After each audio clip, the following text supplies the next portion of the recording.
Dengan bermacam-macam strategi adstringen daripada fungsi kidney.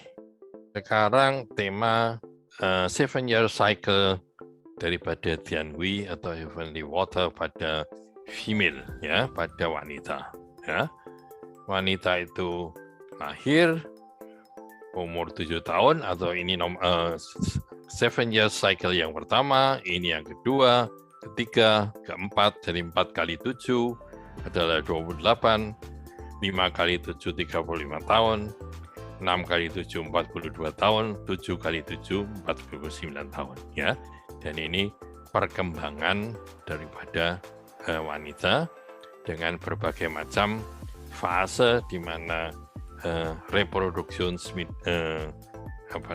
fokus itu berbeda-beda kompetensinya atau kemampuannya, ya. Ketika umur 14 tahun rata-rata, ya, bukan semua, maka seorang gadis itu biasanya mulai menstruasi, ya. Berarti Tianhui-nya itu cukup banyak masuk di Chongmai, dan pada setiap bulan dia akan mengeluarkan Tianhui yang merupakan menstruasi, ya. Pada umur 21 tahun, Tianhui-nya lebih optimal lagi, ya. Mulai 21 dan sampai 35 tahun ini, Tianhui itu yang paling optimal untuk dari sudut Tianhui yang paling optimal untuk reproduksi atau kemungkinan untuk reproduksi bagi wanita, ya, dari 21 tahun sampai 35 tahun.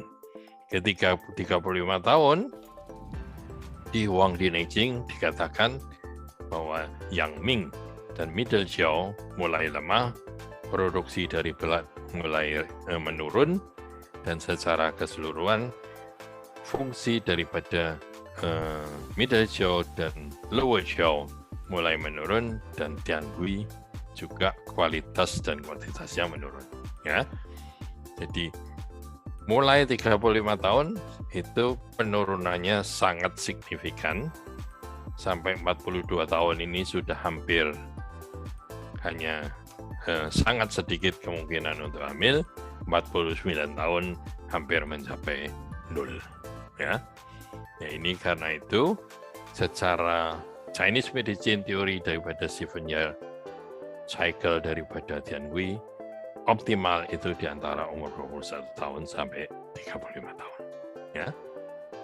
Dan memangnya rata-rata sebagian besar wanita itu di antara 21 tahun sampai 35 tahun itu adalah masa-masa yang dipergunakan untuk fokus pada reproduksi. Mas, kalau ada sesuatu yang kamu mau tanyakan, boleh-boleh saja, ya. Saya akan berhenti, kita diskusikan.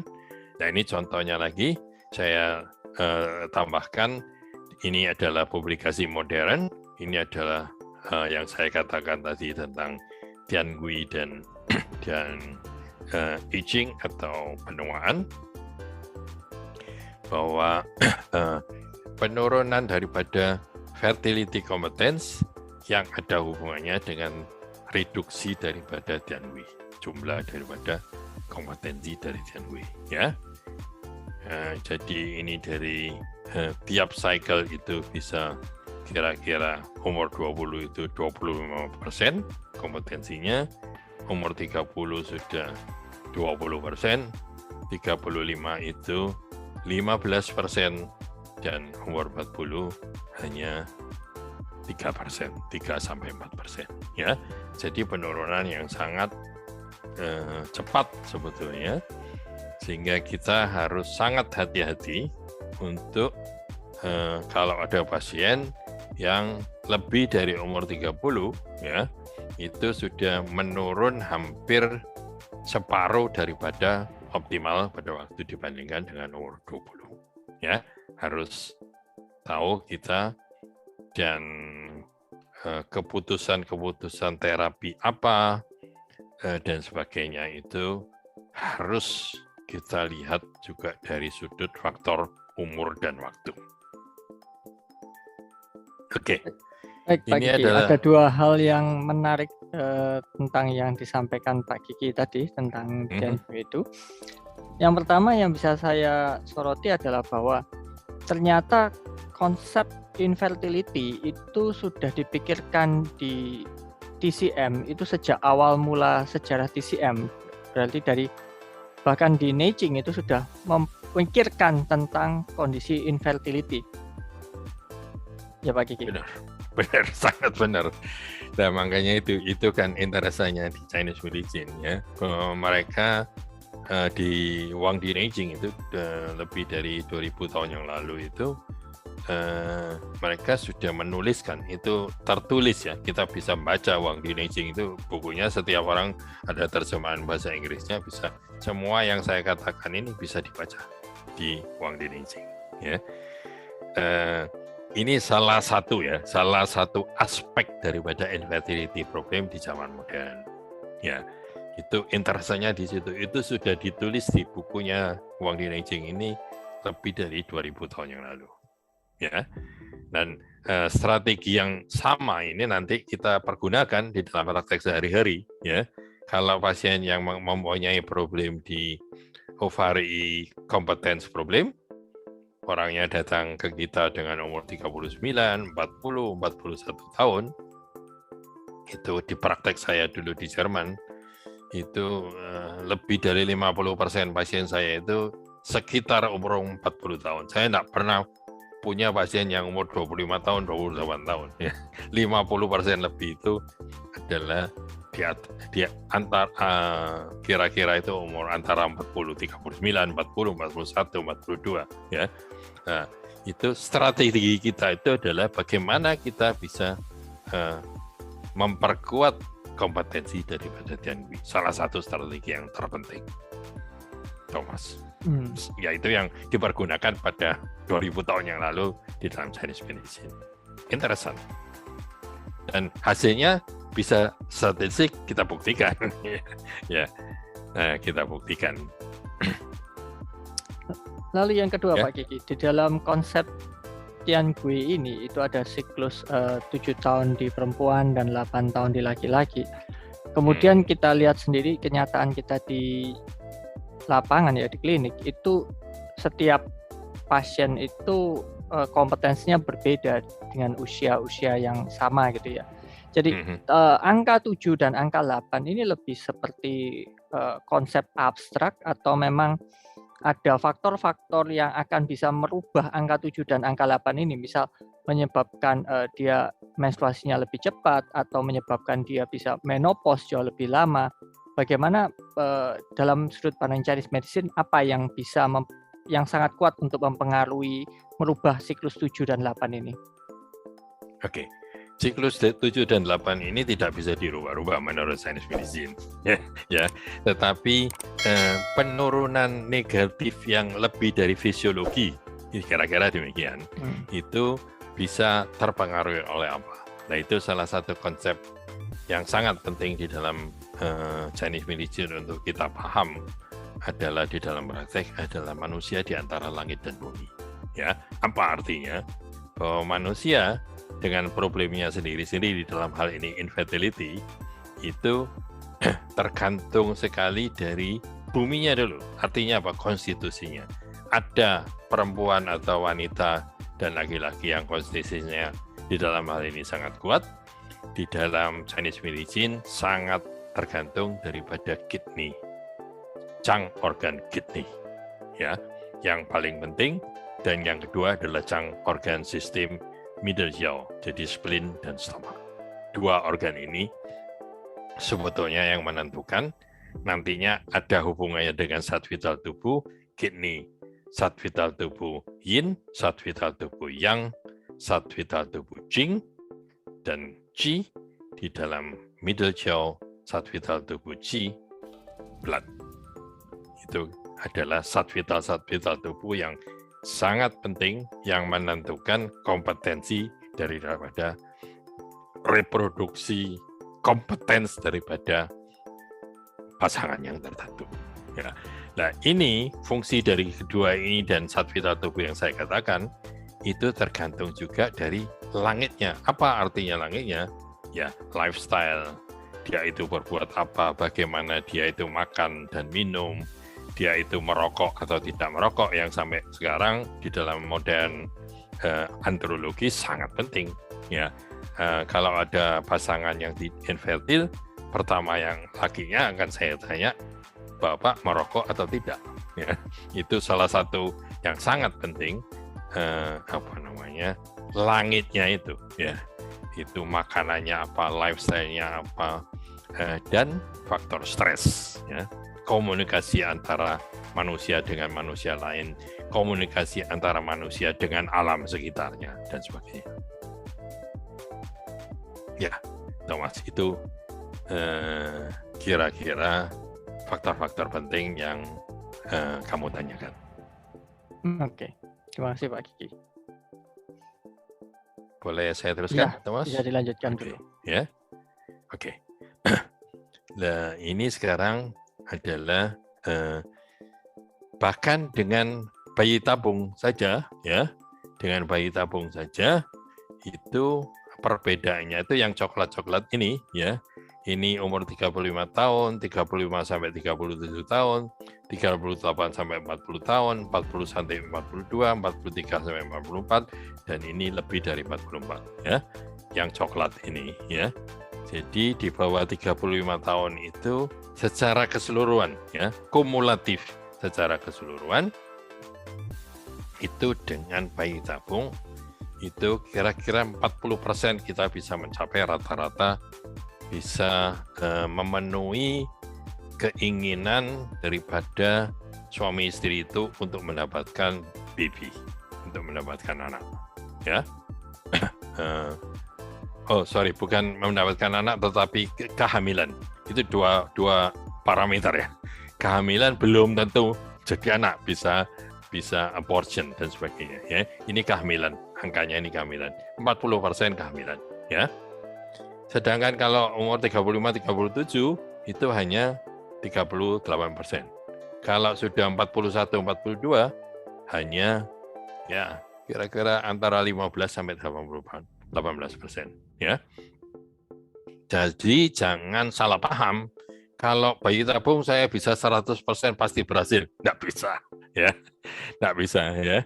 Kalau umurnya 36 saja ya hanya kira-kira ya 35, 36, 37% kemungkinannya untuk bisa berhasil meskipun dicoba berkali-kali. Ya, harus tahu, ya. Kalau pasiennya itu sudah umur 43, 44, ya kemungkinannya itu hanya sangat sedikit, ya, antara 5 sampai 10%, ya. Jadi kalau ada pasien ada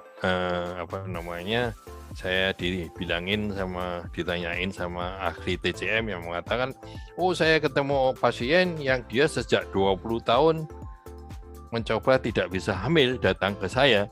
Kalau 20 tahun tambah 20, kira-kira 20 tahun dia menikah, ya kira-kira sudah 40 tahun, ya. Pakai bayi tabung saja kemungkinannya hanya 15%. Nah, itu harus tahu dulu, ya. Jangan pakai Chinese medicine pasti bisa 100%. Ya enggak bisa, ya. Ya enggak bisa. Enggak mungkin lah. Nah, itu kita ini harus sangat tahu, ya. Nah, ini dibandingkan dengan memakai yang dinamakan donor X. Jadi menggunakan donor daripada sel telur dari wanita-wanita yang muda dan sehat, ya. Dan itu dia bisa naik sampai ya 55% lah kira-kira. Dan ini konstan, ya, umurnya berapa ibunya yang nanti mendapatkan donor X ini tetap hasilnya kira-kira 55%, ya.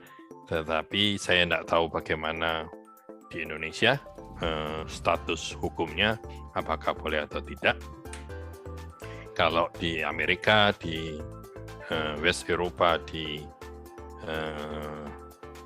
lain-lainnya, Jepang segala, India, saya kira dilakukan sangat banyak, ya, pada pasien-pasien yang sudah tua, ya, wanita-wanita tua, dia bisa menaikkan sampai hampir dari 2% menjadi 55%.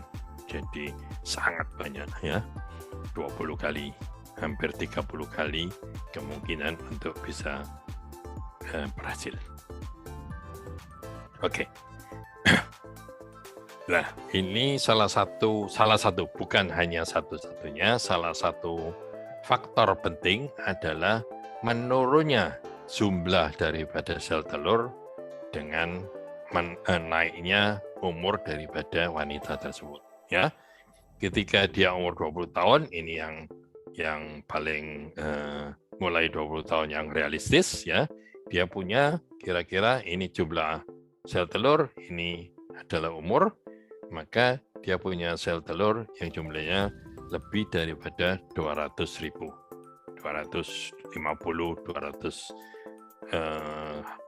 ini 300, jadi 260.000 sel telur di dalam kandung telurnya, ya, dalam ovarnya.